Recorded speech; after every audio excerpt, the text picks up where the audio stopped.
So the presentation we talked a lot about that we're leading up to is supercharging our networking in our 2025 networking. Mhm. And as Joanne mentioned, I've just over accumulation of 30 years. I've worked in and for law firms, primarily corporate law firms of good sizes, hundreds of attorneys, and have worked with country lawyers across the country in every area of practice. But my heart really is with the women professionals. It was women lawyers or women professionals. And so, and I've been a writer for as long as I could hold a pencil. And so I have done, I am podcast host and author, coach, etc. But I wanted to go around the room just quickly, if we could, just one sentence, what everyone thinks networking is, because I want us to start with the same playing field. Because in my experience of coaching and training and doing workshops and such, networking means different thing to different people. So if, we can just do a little lightning round of just throwing out what you think networking is exactly. Just turn your mics on and let's hear from you. Relationship building. Yeah. I think it's about giving. The more it's not about getting, it's about how can you help someone else. Mhm. Has anyone ever heard of the book series, The Go-Giver? Go-Giver leadership, go give. Yeah. That's really the basis of the true philosophy of networking. But so many people, I would say the majority of people that I've come across, they go, they have conversations, they exchange cards, and then you never hear from them again. In my early days, I'd say first 10 or 12, 15 years of in my own business. I've had my own business for over 16 years, but worked with in the professional services world for over 30, is I would always follow up, take the business cards, follow up and send some kind of useful resource. Because I just happen to be a writer, I've written all kinds of things. And so I would send like a cheat sheet or a tip sheet or ask questions of my networking partners of what their needs may be and how could I either connect them with someone that I knew would be of use and value to them, whether from a referral partnership perspective or a prospective client, or always had something of value to give as a resource in following up with emails. And it took a lot of time because I've done a ton of networking. And when I started seeing a pattern that not only did folks not they didn't really even acknowledge that I was sending, I mean, that connection.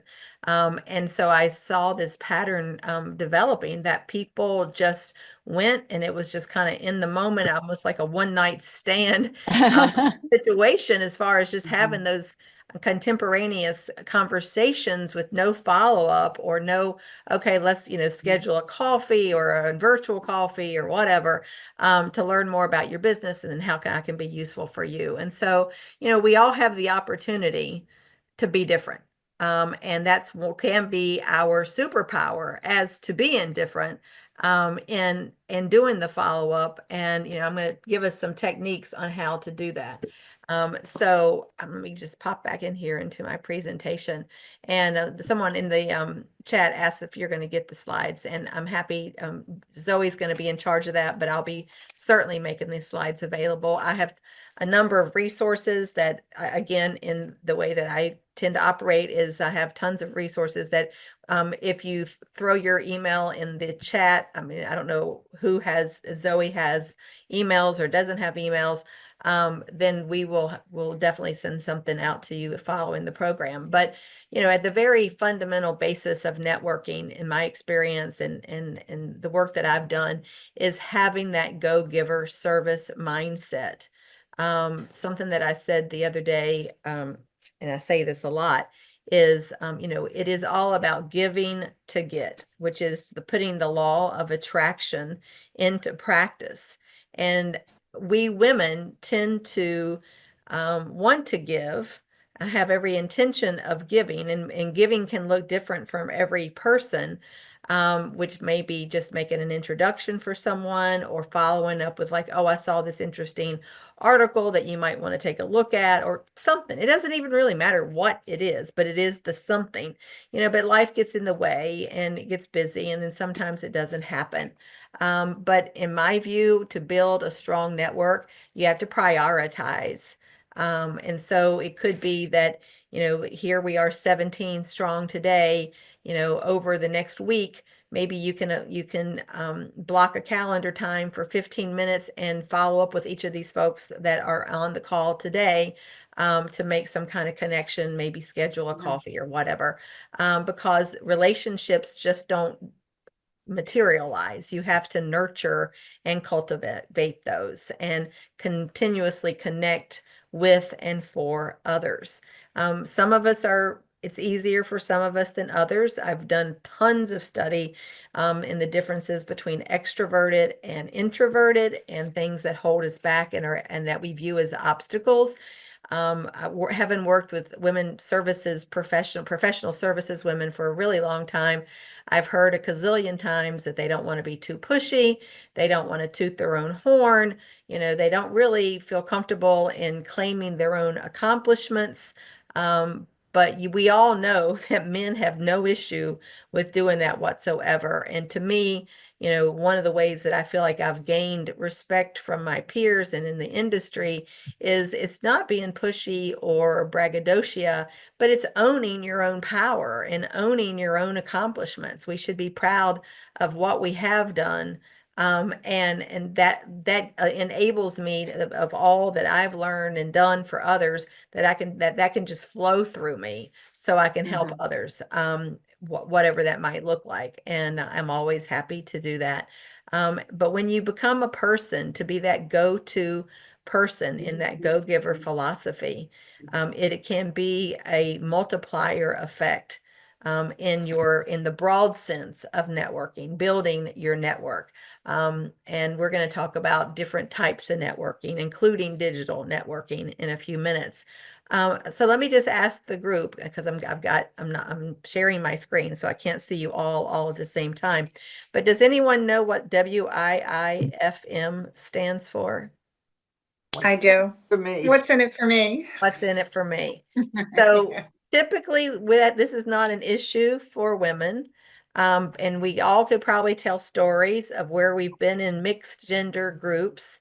I personally seek out mostly female groups because I think as I age, I have less and less patience for the male egos, as far as their level of interest or commitment or whatever. But it is, the antithesis of the go-giver philosophy in building a network. And like as I said, there's lots of different ways to do that.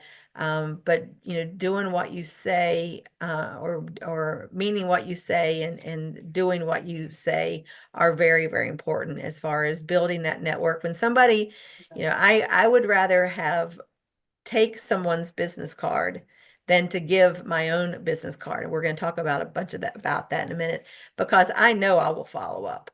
There's been too many times when I've given someone my business card, and sometimes now business cards are the QR digital things, and sometimes they work, sometimes they don't work.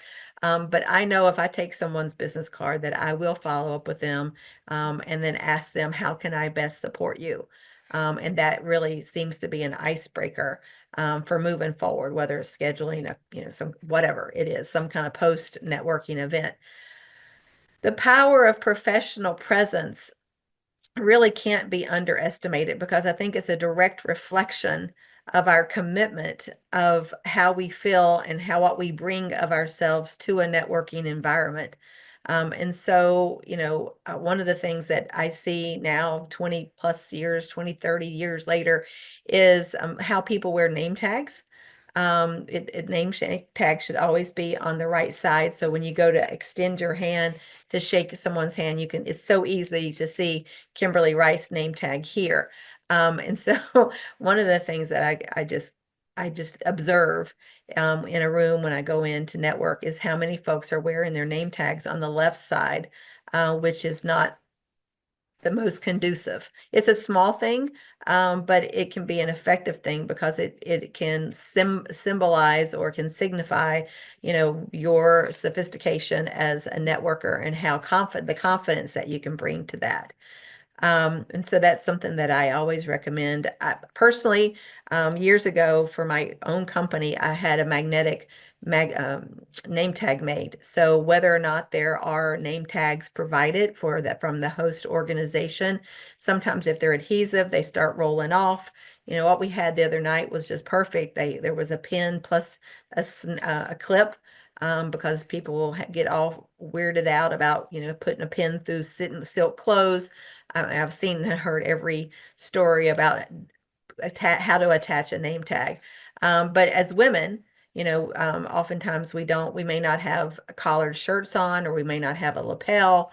And so having the magnetized name tag, which I keep in the console of my car, so I have it at the ready at all times. And so if there are not name tags presented or provided, I can just bring it on with me.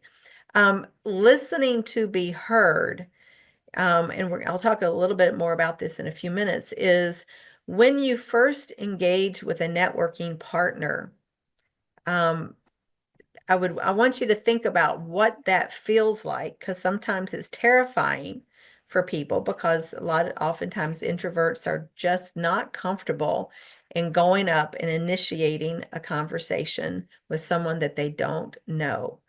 But I can promise you one of the best techniques, and I have, and you can text or you can send me a message privately, and I'd be happy to share this with you.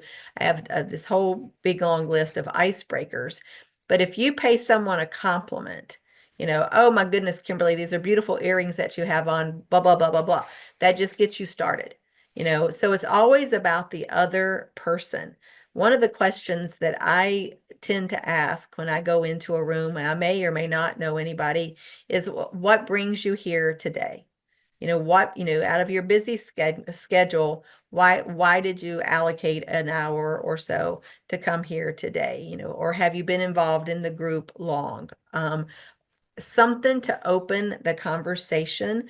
I'm sure we've all heard open-ended questions versus questions that can be answered with a yes or no. Totally avoid those because those are conversation stoppers. And so I have like 200 icebreaker questions that gets the other person talking, that kind of gets you into building that rapport. And they will walk away, that networking partner, thinking you are the greatest, kindest, great listener, altogether wonderful person because you have asked them questions and shown interest in them. And it may have just been, a couple of questions that you kept in mind from maybe a sheet that we're going to send to you a post program or whatever, but it's truly, genuinely being interested in other people. And I find that a lot of folks that don't enjoy networking are not really interested in other people. They want to go there and think that it is a direct linear approach to attracting new business. And it doesn't work that way. It just does not work that way because, and we've all heard the adage, people want to do business or people want to be in relationship with people that they know, like, and trust. And there is no short-circuiting that process. It takes time. And so one of the things in one of the groups that I've led previously is that, from the folks that I would have in a training program, immediately we would put our LinkedIn link in the chat. And then after the program, we would go into LinkedIn and request a connection or make a connection request to get LinkedIn and connect, because it's a very, very powerful network. That is a completely different program, but I'm going to speak to networking digitally in just a few minutes. And then one of the things that I think that folks sometimes overlook is not only what in listening to be heard, but listening for what's not being said. Is there hesitation? Is there other things going on with the person, your networking partner, one-on-one at the moment?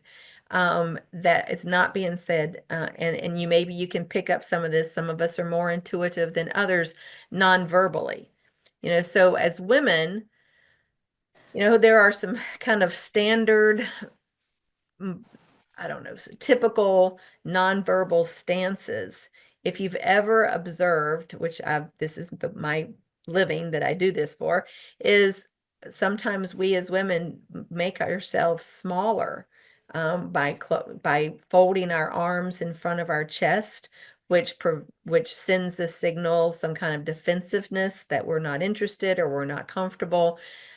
It's interesting to me how many women cross their ankles when they're standing, and they just kind of literally physically try to make themselves smaller, which indicates to me that they're really not comfortable. So I go out of my way to find some level of commonality, whether it's complimenting something about their person, finding what their job is, if they have children, something to draw a commonality that they are comfortable speaking about. And then it's just almost like a rose or an amaryllis that just opens. They start standing straight. They unfold their ankles. They take their arms off or across from their chest. It really is a pretty phenomenal thing to watch happen. But it's a skill that is to be built upon. It's not something that can happen overnight. It takes practice, because you have to be mindful in doing that. So I'm going to just stop here. I see there's a bunch of comments in the chat. I'm not looking at them because I'm looking at my slide deck, but I'll stop sharing my screen for a moment to ask if there are questions or comments on any of the things that I've just mentioned. I've got one.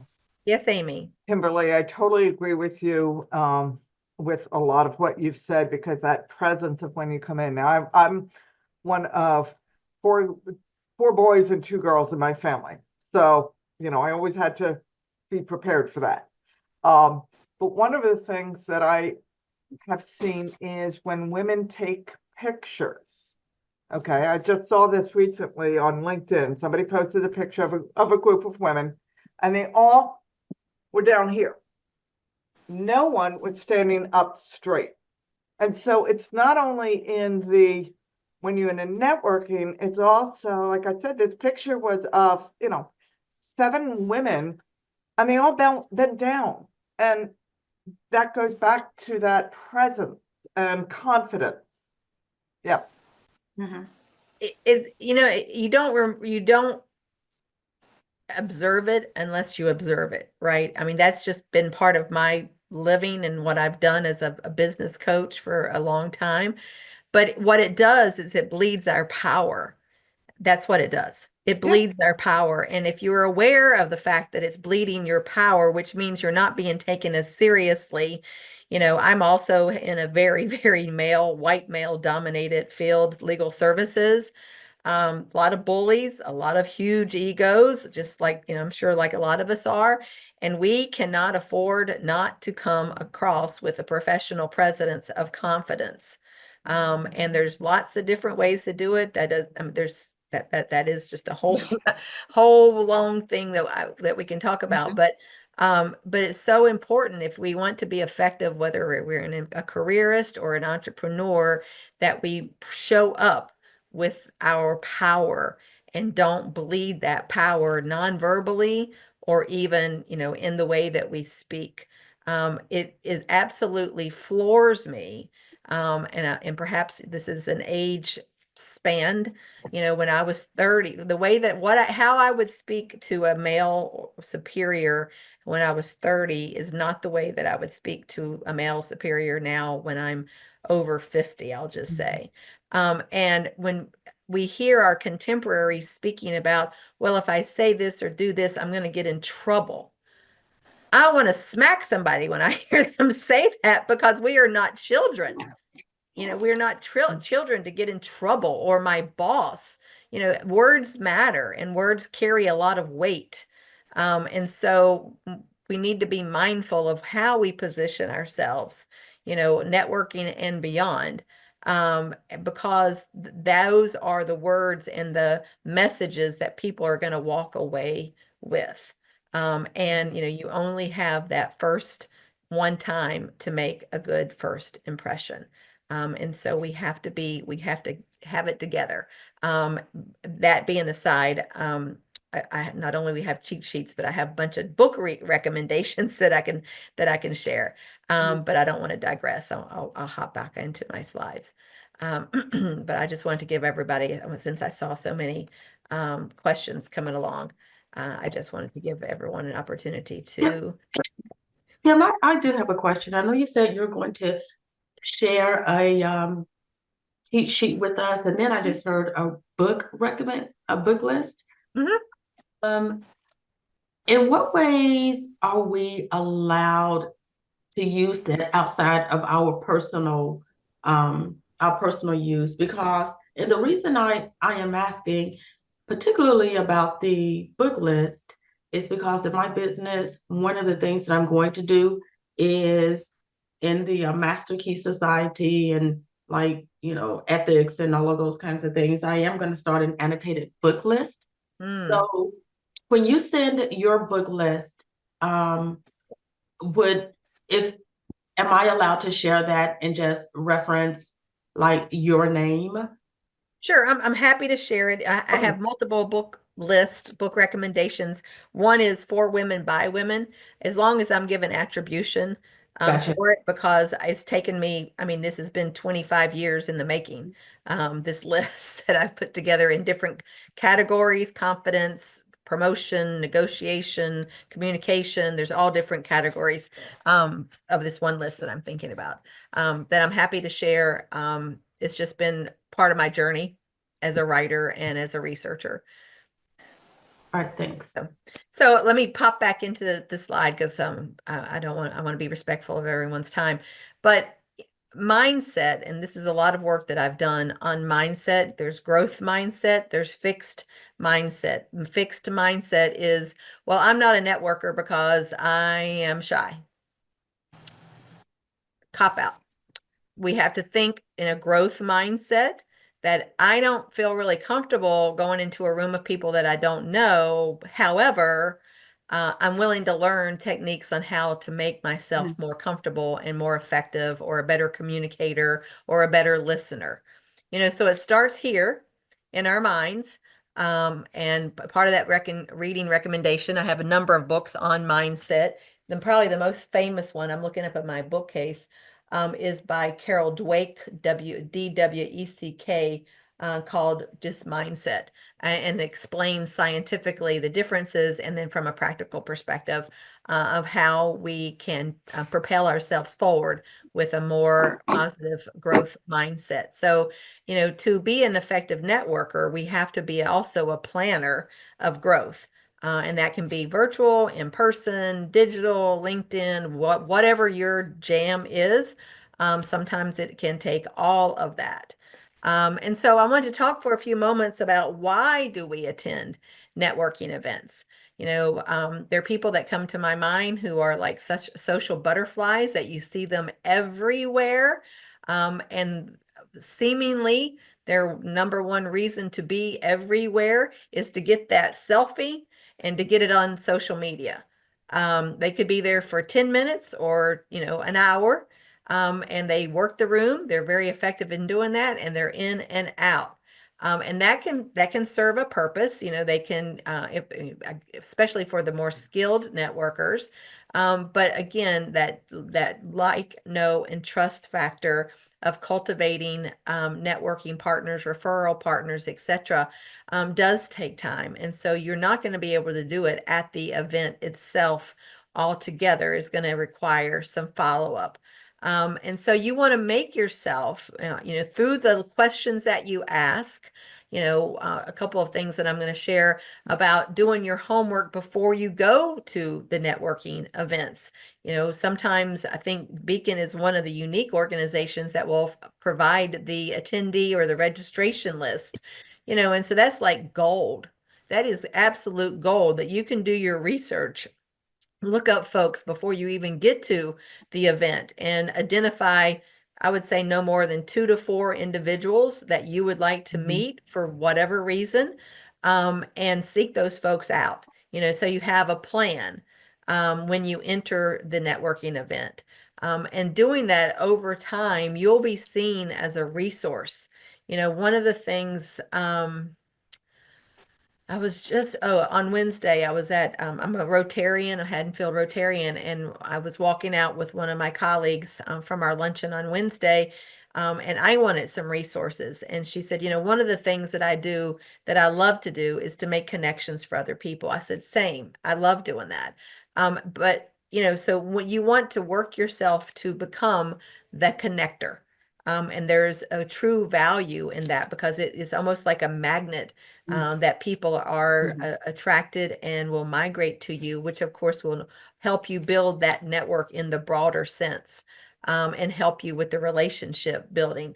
And then that can parlay itself into the professional development opportunities. The more people that you meet, perhaps in your lane, in your industry, maybe adjacent to your industry, and then it has opportunities for you to learn and grow in your own profession.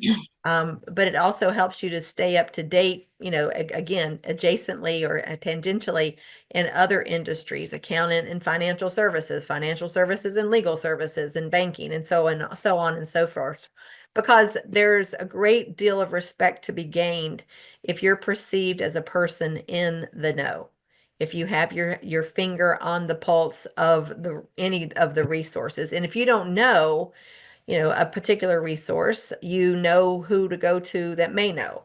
And that is truly priceless nowadays. I mean, whether it's through your LinkedIn connections or your organizational connections or your industry connections, etc. And that cannot help but attract prospective clients to you if you're in your own business, or give you potential other career opportunities. But you have to make it known that you are open and interested in introductions and being connected.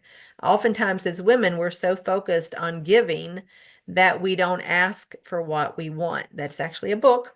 The name of a book is Women Don't Ask.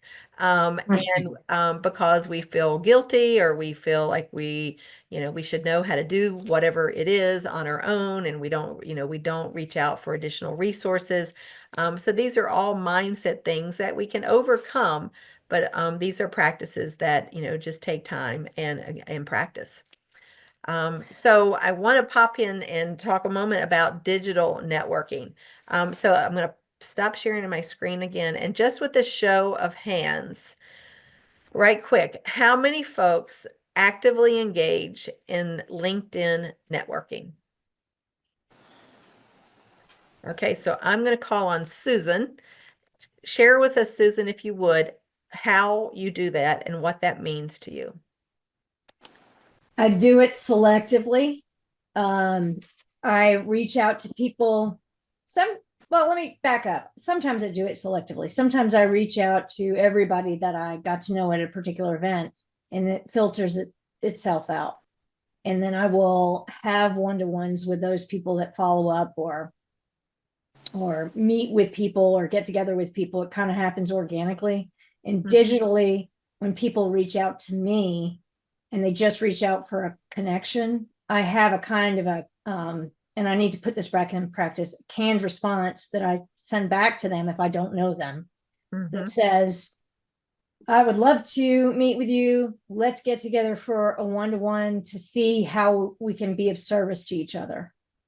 And then it will either drop off and then I'll never hear from them again, or continue. So it's another filtering mechanism.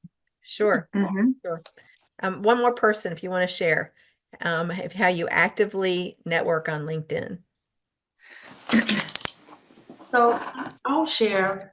So one of my goals right now is to increase my my presence and my connection in like-minded industries. And so I am selective and deliberate about the industry people that I am connected with. And like Susan, if there is a particularly strong um, commonality between the industries, I actually reach out and schedule like a coffee or something like that. But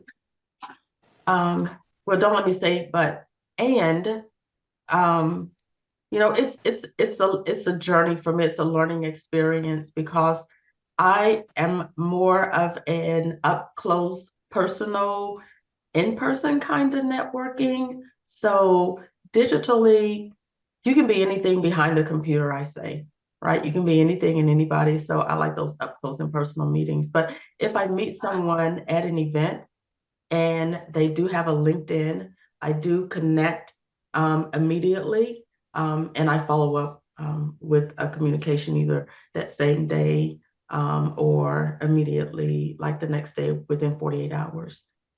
Yeah, it's very important. That's very important. So thank you for sharing those. I want to introduce something that you may or may not do. The role of digital networking as part of your strategic business plan. And that one of the things that I'm going to say is that what these two ladies have shared with us about following up post in-person networking via connecting on LinkedIn is very important. But I would also encourage you, if there are influencers or folks, specific people that you want to get to know, or people who are leaders in your industry or in your space, start following them, connecting with them, commenting on their post, resharing their post, commenting on their post in your own feed, because that has a very multiplier effect of building your LinkedIn connections of like-minded people that could be prospective employers or clients, etc. And one of the things that I'll say, and we'll move on, is it's better to have fewer organizations or fewer networks and go deep and really get to know the folks that are in your networking groups, and cultivate and strengthen those relationships than to be that surface person who pops in, pops out, and doesn't really take the time to cultivate those relationships. So I'll just add that because I know that there's a temptation to do that. So I'm going to share this and then we're going to go into some breakout rooms. But it's hold on a second. Yeah. So prior to networking events, there's a couple of points. If it's possible, as Beacon is so generous to do, is to get the list of registrants and then identify folks that you would like to meet at the event. So you can have a target list, because networking is, after all, work, networking. And so we can have fun while we're doing it and have a cocktail and a beverage and food and a whatever. But if you approach it strategically, over time and time again, then you will build a solid network. You will be that go-to person with the go-giver philosophy, so asking for or examining the registration list prior to arriving, to ask the host, and get to know the host as much as you can at the event, which that will put that person in a position to refer you and connect you with others. And then asking, again, these open-ended questions, how long have you been involved in the organization? And asking for introductions to others that are maybe on the same kind of professional level as the host. Can be very, very beneficial in working, in working that event, and being mindful for, that you're there for a purpose, not only just to cultivate relationships, but, to increase your business, or, if you are a careerist, then having the open-mindedness to connect with and for others. And so you can learn a lot about that, not only from the registration list, but from the website, from the organization, from the organization website. And then for those at the registration desk, you always want to make those people your best friends. And when those folks, because they usually know more people than most. So with that, I'm going to ask Zoe if she would spin us into a couple of breakout rooms, and I'll let her decide. Usually there's 16 of us. So maybe 4 groups of 4 would be a good, or Mhm. that would be my first suggestion. And what we want to do in the breakout room is practice our elevator pitch. Our introduction, with the assumption that we're going into a room that we know nobody. And in 30 seconds or less, starting with the sentence, "I help." We don't want to name our job titles necessarily, because that is a job title. That is not our self-identity. Men get all tied up in that. Women do too, but I see it a lot with men. Like my husband's a lawyer. I've seen him in a gazillion different networking situations when people say, "So what do you do?" His first answer is, "I'm a lawyer." And I'm always saying, "Tim, you should start out with saying, 'I help families protect themselves and their loved ones.'" I mean, I've tried to train this man. But it's natural for us as Americans. Americans so self-identify with the job title. But sometimes with job titles nowadays, I mean, they are crazy. I mean, these people have job titles. I'm like, what does that even mean? And so if you start with "I help," then that gives a good level field boundary of how you can encourage. First of all, you bring real clarity to the folks that you're speaking with of what it is that you do for a living. And then 2, it can open up conversation for questions. So Zoe, when you're ready, we'll take that whiz into the Zoom we'll be what, like 5 or 10 or so minutes, not too long. 5 minutes. 5 minutes should be good. Sure. Great. Did you find that helpful? Did you learn anything? Something that we talked about in our group was the value of being succinct, and clarity Mhm. comes with simplicity, Mhm. because these people don't know you from Adam or Eve. Right. And the more you can make what you do real, starting with the "I help," that's just the icing. That's the cherry on top, Mhm. just to start the conversation. I So wanna Kimberly, say- can I make Sure. a comment? Yeah. Okay, we only got through 2 people because the other 2 couldn't even go on. So one person, Pat Schaefer, was succinct, and then we were helping the second person, target a little more. So I definitely agree with that the more succinct you are, the better. So because we couldn't even finish. Right. Right. Yeah, I mean, and yeah. it's a challenge. It's It a is challenge. hard. I mean, and I guess part of one of my superpowers at this point of my life and career, because I've Mhm. been a writer forever and ever and ever and ever, and an editor forever and ever and ever, I have become a ruthless, cut those words out, write down your elevator pitch, and then So, Kimberly, can I ask you, can we go back into these groups and try now? Can we sure, do it again? sure. Zoe, is that possible to see if we can hone in on it and get it done in less than 5 minutes? So everyone's coming back. Was this second time any better? Did it bring greater clarity? One of the things in our group that we discovered is that it can be helpful to write down our elevator pitch introduction and then ruthlessly edit it and edit it and edit it and edit it, and then practice, practice, practice, practice. Mhm. Absolutely, so that it just comes right out, spills Comes right just out. right out. Okay, so we are approaching 14 minutes left in our actual presentation with Kimberly, and we have this the slots are open until 1:30 if we would like to hang on and continue to network. So Kimberly, you have so much information, so we gotta kind of move it Yeah. along. I'm happy to do what I can. Some of this, Right. Okay. so I want to, because there's so much information. There is so much Exactly. practical information, but Mhm. one of the things that I alluded to earlier is the plan of attack after post event. Somehow following up, whatever that looks like. I mean, at one time in generations ago, you would actually send paper thank you notes. Um, I know today, if you were to do that, you would certainly stand out from the crowd because most people do not do that.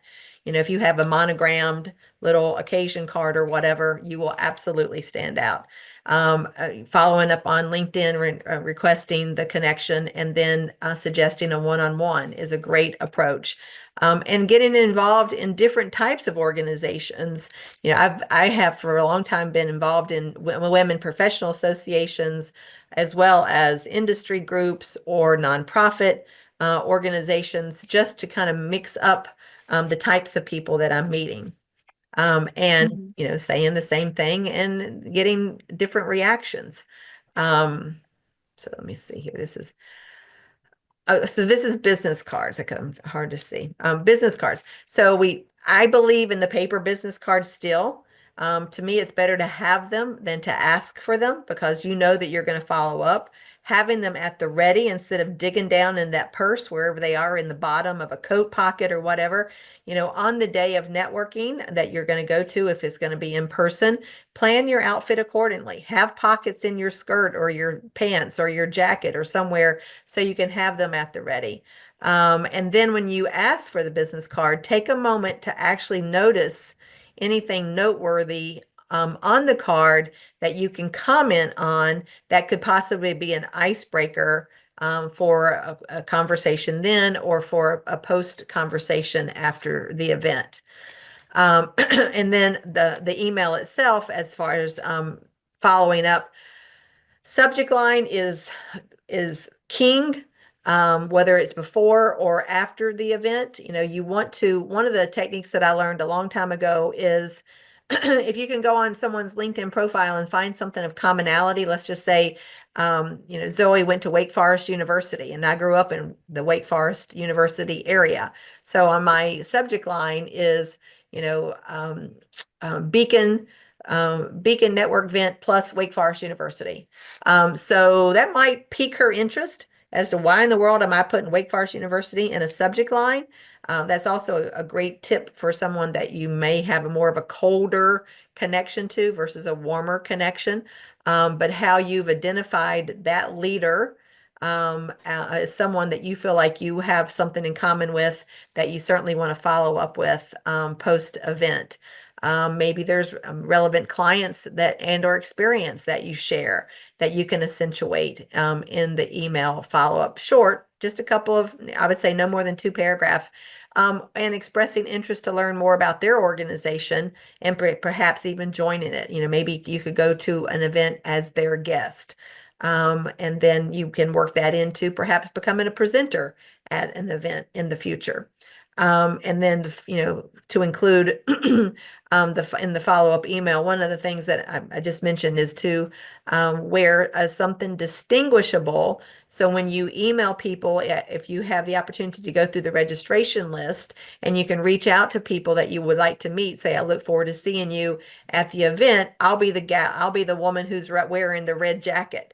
So it makes it easy for people, particularly targeted people that you want to meet to notice you. And, if you don't know, most people have their headshots on LinkedIn or whatever, but some folks still are resistant to that idea. So those are a couple of just short little tips that you can do.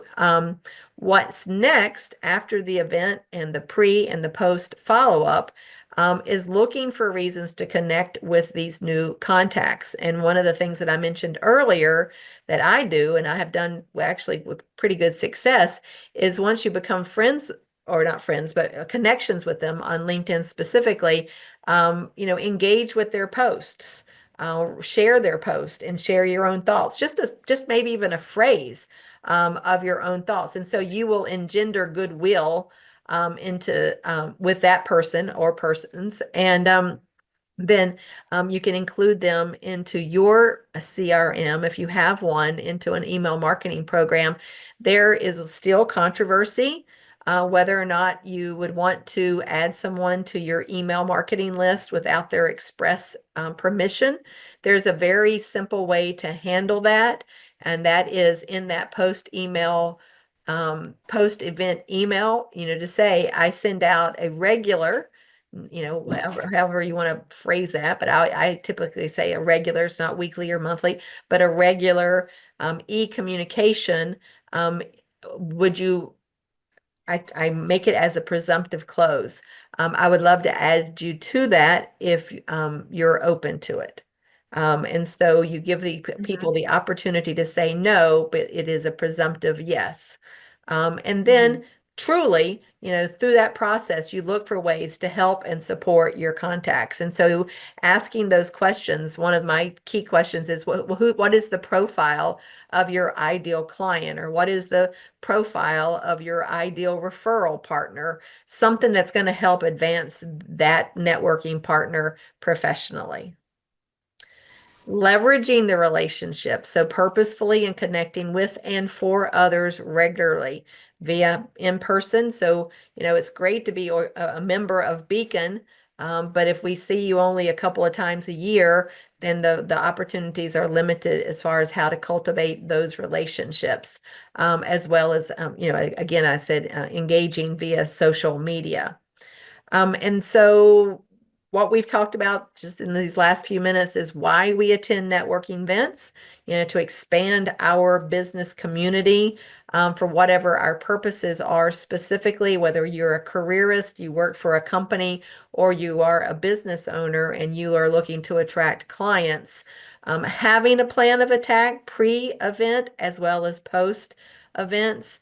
Having those questions on the tip of your tongue, those open-ended questions to use as icebreakers. Again, I have them. I'll be happy through Zoe, to have them be sent to you. Follow up on the business cards that you collect. Always good to receive the card than to give the card, because as a committed networker that is what you're going to do.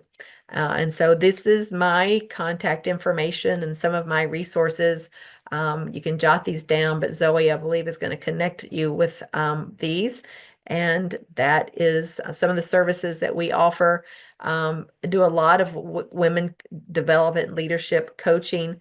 I love to interview women leaders on my Secret Sauce Marketing Tastings podcast.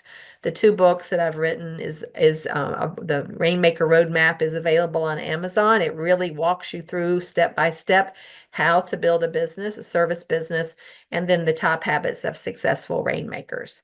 So with that, I will stop sharing my screen, and thank you very much for your time and attention. Kimberly, I thought you were great. Thank you so much. I knew you would be great. So I hope everyone feels the same way. So let's give a little round of applause.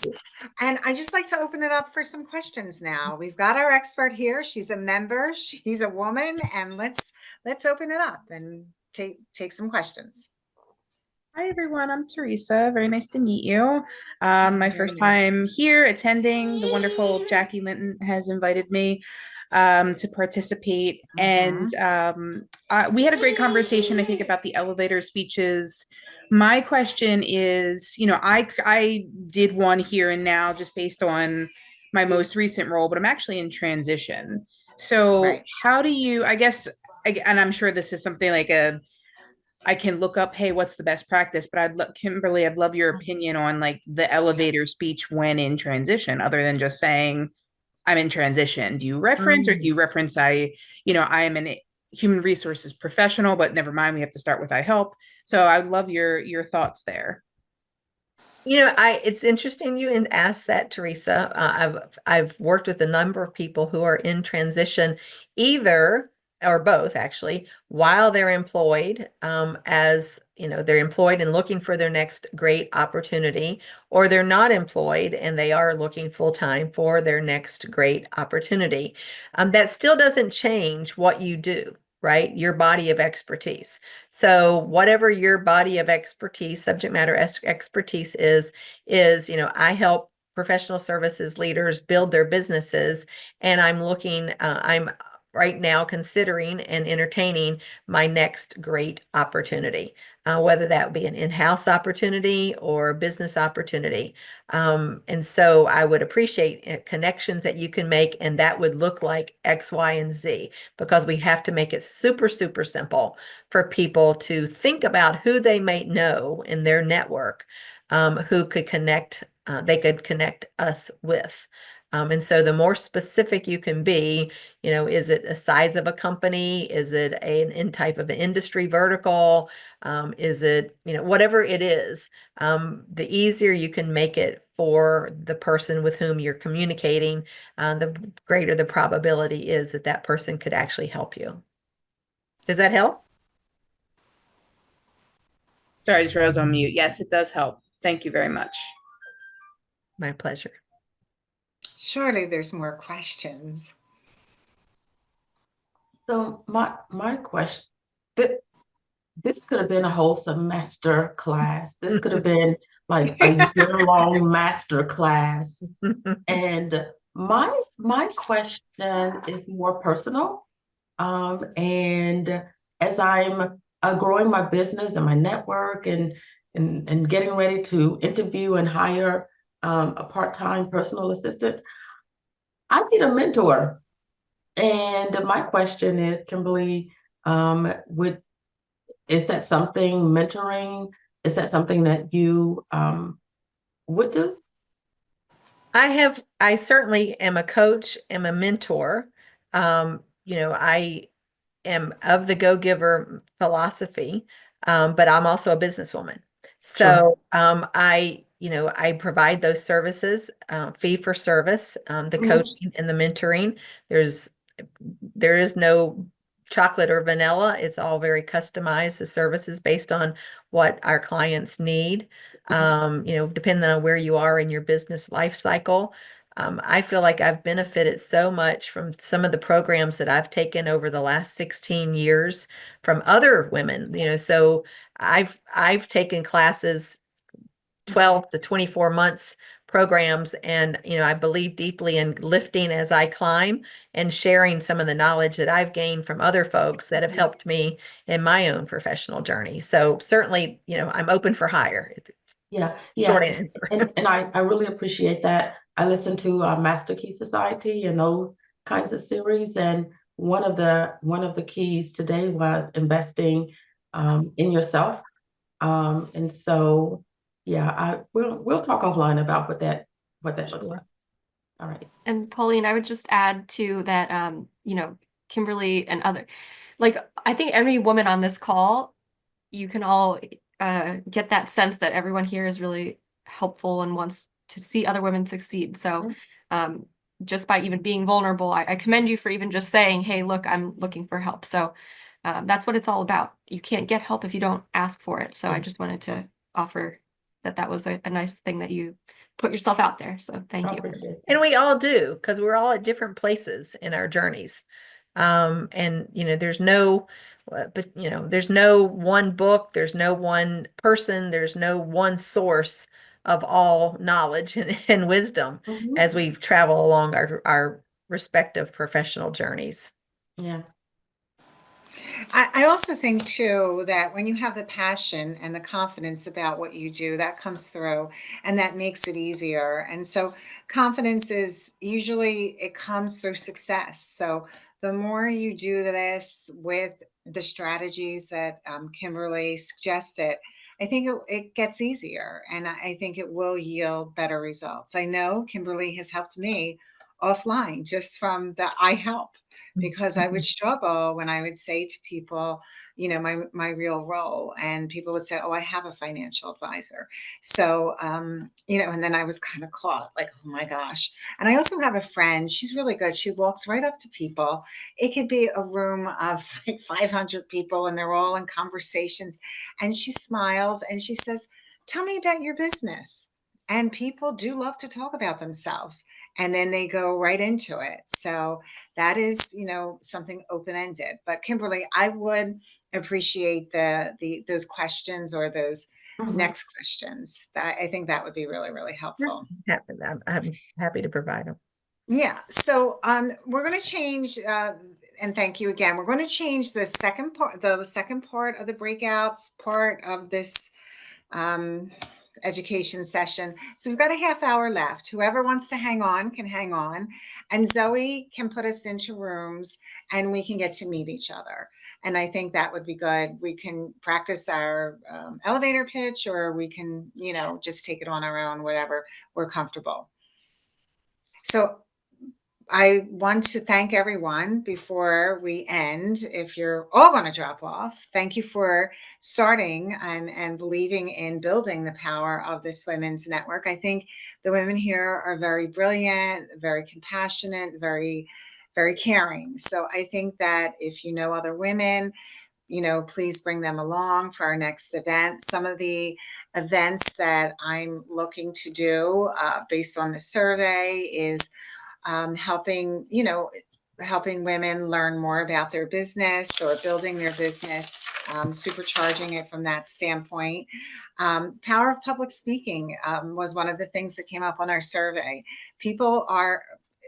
Public speaking can be difficult for people, and people are challenged by that. So, that's an opportunity for us. Living a financially secure and luxurious life. I think that's very important for women to know that, that you're working with your money, earn your money, spend your money, and enjoy your money. So how do women do that? They've come to my desk and they tell me, well, I'm going to retire. I'm going to die when I retire. We're just going to work at my desk until I die. And so that's something that I'm working with, getting a female wholesaler to come in and talk about the value of growing your nest egg and enjoying it. Integrative healthcare, integrative medicine, I think for women is really important, women our age. There's so much about hormones and exercise and do this and HIIT training. I think we're going to bring in a couple of experts during the year that are going to help us, isolate some fact from the fiction. And I love to hear from all of you. So please, if you have great ideas, just send them through. I really want to build this. I want to make Georgine proud of this women's network, because I approached her in March when I saw, that there was some slots available, and but I want it to be what you want. I think that's really, really important for our group to grow. So thank you for that. And whoever wants to hang on, please hang on. And then we'll be seeing each other a little bit in a few minutes when Zoe pushes us together. Thank you. I'm going to drop off because I have a family emergency in Texas, but I do have another question. So I am this like creative, spiritual being who is open and collaborative, who is encased in this cocoa brown, like exterior with my afro, because I don't like combing my hair. I just pick it out and it does this. So, and I don't believe in the notion of black and white, the way that we use it as like barriers to identify ourselves. So what I struggle with oftentimes is whether I'm in a female space or a black space or black female space, or in a space where I am like the only, whatever that means. And I think the way I think, and that is like, we're all masters, like, and so we have these common ideas and these commonalities, and we're all, here to be who we are authentically. So my question is, well, so I struggle with those kinds of superficial phenotype identities. But my question is, the reality is that not everybody thinks like that. So what advice would you give for someone who identifies as a creative being in spaces where other people identify me according to what they perceive this creative being is? I mean, you have to know yourself and believe in yourself. And really, what other people think of you really should not matter because it's what you are. You know yourself the best. I mean, I have daughters that they're twin daughters, they're 30. You know, I know some of their struggles that they go through. But in the end, it's what we know and believe about ourselves. So I think that you believe you're a creative person. I think that's wonderful. You're a good, kind, caring person. Am I touching on what you have to, So my I don't know thing if, is in the back of my mind. I just want to look at that person and say, like, you're just another insignificant piece of stardust, right? And so I can't do that. But the truth is, we are all stardust, right? And so well, how do I approach it without being like insulting and indignant? Because I in the don't know. back of Maybe my you have to mind, talk that's to really what Georgine I about want to talking and say. developing a metaphysical group here. I don't know. Yeah. I think that whether you put someone as a piece of stardust or a person, I think we're here for however long we are. I mean, I'm a Yeah. financial planner and I help people plan their financial lives.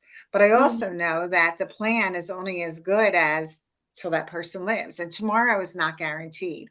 So I think that that's always the approach, that Yeah. tomorrow is not guaranteed, and today is the day that you live your best day. You live it with your actions, you live it with the challenges you invoke upon yourself, and you live it on the way on your terms.